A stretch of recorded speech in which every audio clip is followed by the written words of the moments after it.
हर जगह से हटाकर और प्रभु के सन्मुख कर देते हैं। हमारा दुर्भाग्य है जो हमें लगता है कि हमें कोई प्यार करता है, प्रभु के सिवा कोई हमें प्यार करता है। अगर ऐसा लगता है तो हमारा दुर्भाग्य है। अगर कोई कर रहा है तो मेरे प्रभु ही स्वरूप में कर रहे हैं, ये बात तो समझ में आती है। प्रभु से विमुख होकर कोई हमें प्यार कर रहा है, ये तो बहुत बड़ा माया का फसाव हो गया, भ्रम हो गया।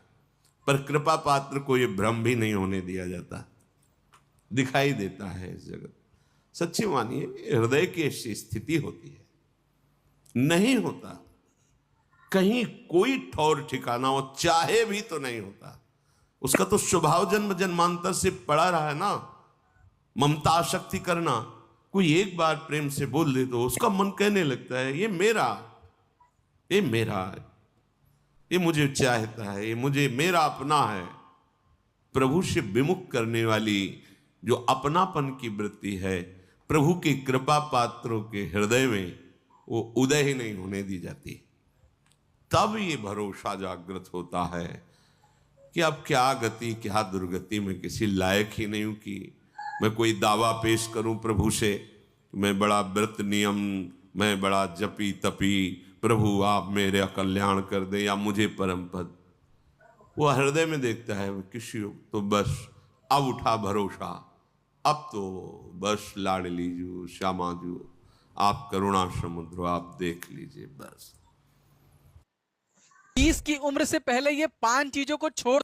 हृदय से जो शरणागति प्रकट होती है, सब ज्ञान सब दिव्यताएं इसी से प्रकट हो जाती है। बहुत ही आसक्ति शरीर में सूक्ष्म होती है, कहने की बात अलग होती है, मैं शरीर नहीं हूं। शरीर से परम पद प्राप्त करने की भावना भी बड़ी सुदृढ़ होती है। ये हम साधकों की बात कह रहे हैं, विषयी पुरुषों की तो बात ही नहीं, वो तो जानते, हम उनकी बात कर रहे हैं जो दौड़ रहे हैं, जो पड़े हुए हैं गिरे, उनकी तो बात नहीं। वो तो जब खड़े होंगे तब उनकी समझ में आएगी बात, अभी तो पड़े हैं विषयों में। जैसे स्वप्न में कोई बड़बड़ा रहा हो तो उसकी बात नहीं समझी जाती, ऐसे विषयी पुरुषों की बात सुनने लायक नहीं है। जो दौड़ रहे हैं सतमार्ग में, तो किससे दौड़ रहे हैं? शरीर से, मन से, स्वभाव से। ये तीनों है कौन? माया रचित है ना। बड़ी सूक्ष्मता होती है। हम इन्हीं तीनों से माया मुक्त होना चाहते हैं, इन्हीं तीनों को पकड़ के सूक्ष्मता से देख लो आप। तर्क की कोई बात नहीं है इसमें। अगर हम परमार्थ पे चल रहे हैं तो इन्हीं तीनों का आश्रय होता है। अंदर से देखना, ये आंख की बात कह रहा हूं, छाती की बात। शरीर स्वस्थ रहे, मन निर्विकार होकर प्रभु में लगे, हमारा स्वभाव बन जाए कि हम सदैव सत चिंतन करें। ये कोई गलत बात नहीं है, ये आकांक्षा ठीक है, पर आश्रय किसका है? अब इसी बात से पूरा जीवन पीछे का जो संन्यास का, अब उस पर प्रहार हो गया। शरीर भारी अस्वस्थ, भयानक पीड़ा, रोग। अरे कैसे आपको बताएं? गंगा किनारे की भोली बुद्धि, हमें पता नहीं क्या, बहुत दर्द हो रहा है, बहुत परेशानी।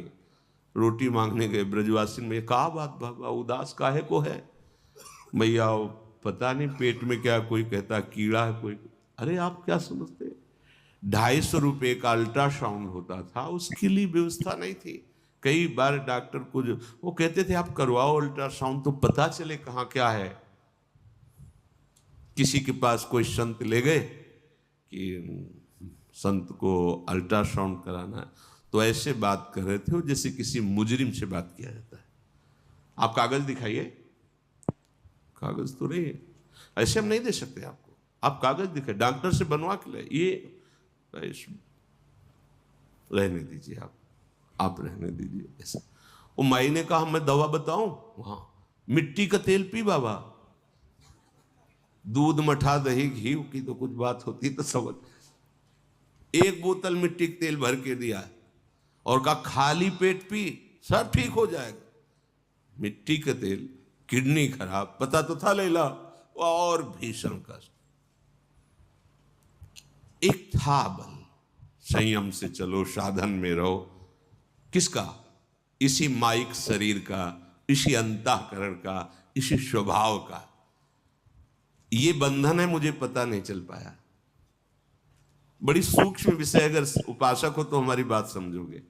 साधन चल रहा है, भगवत मार्ग में चल रहे हैं, आसनों पे बैठ, पूर्वाभ्यास, सब साधन बिल्कुल ठीक। तो सुख किसका मिल रहा है?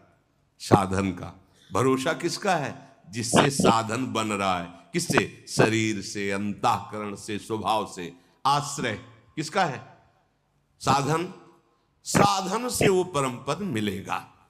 समझ में आया? बिल्कुल यही था, यही था। जितेंद्रिय ये से ऐसे ऐसे। अब मारा तीर, जो हमने आश्रय लिया था, अब हो गया। जब पता चला किडनी फेल, क्या होता है? मर जाता है आदमी। बिल्कुल पता नहीं किडनी कौन सा अंग, हमें क्या पता, मर जाता है। कब? कभी भी। अच्छा, अब लगा कि ये भी गया।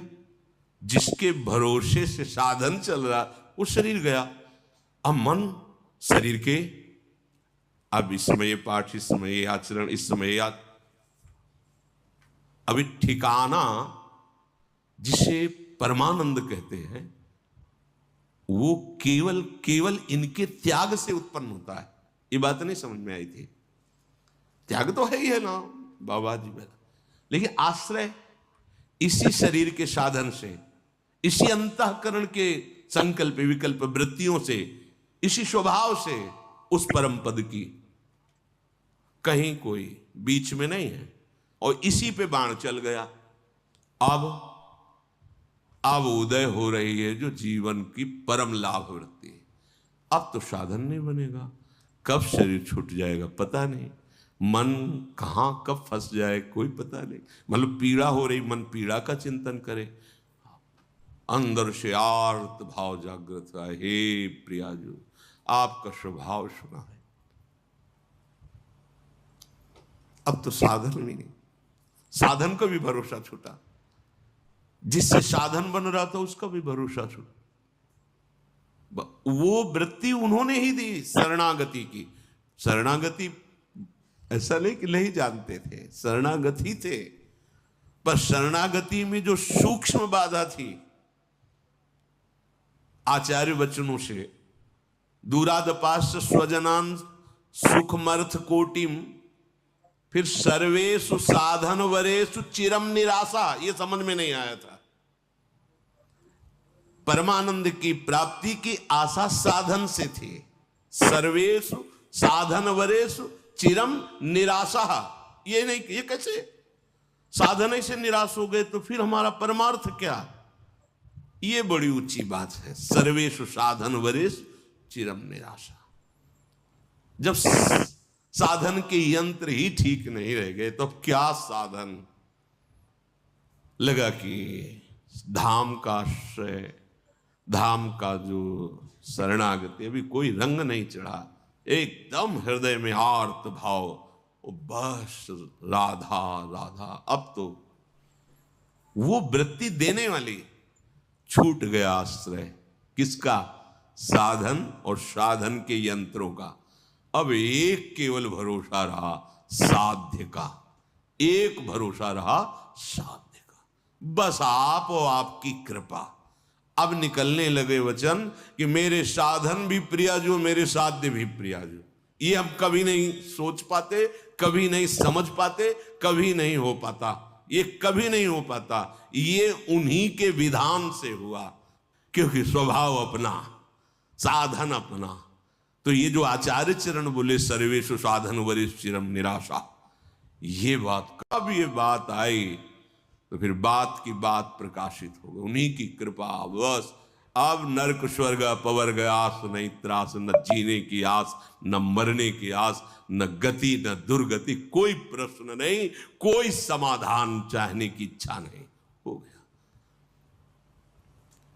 इसे कहते हैं आश्रय। ये जो चर्चा की ना, ये छाती की चर्चा इसीलिए हृदय की कि आप प्रमाण सहित समझ जाएंगे।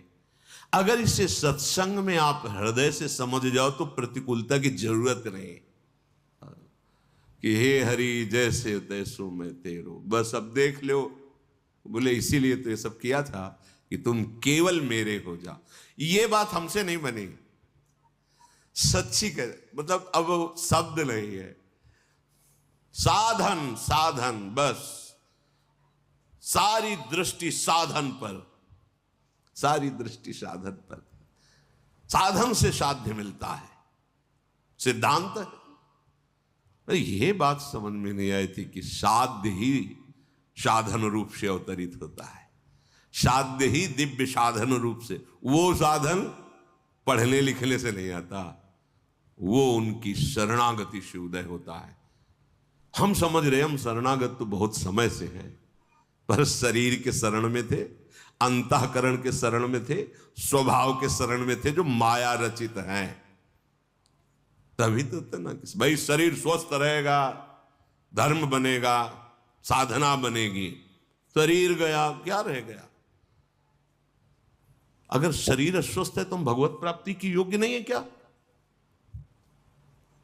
हमारा मन हमारा साथ नहीं दे रहा, तुम भगवत प्राप्ति की योग्य नहीं है।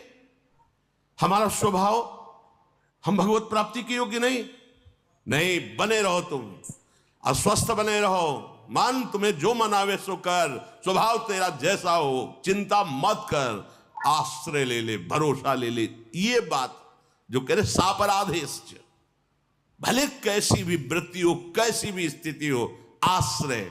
पर वो तभी होता है जब सब दरवाजे में ठोकर मार दी जाती है। किसी काम का नहीं, तो कोई प्यार नहीं करता। ये प्यार लाडली जो का यहां अनुभव की बात कह रहा हूं, यहां वो परिस्थिति आपने नहीं देखी, वो समय आपने नहीं देखा, इसलिए आपको ये समय देखकर लग रहा है ना कि प्रवचन है। प्रवचन नहीं, हृदय की एक एक वृत्ति का निरीक्षण परीक्षण करके बोल रहे हैं।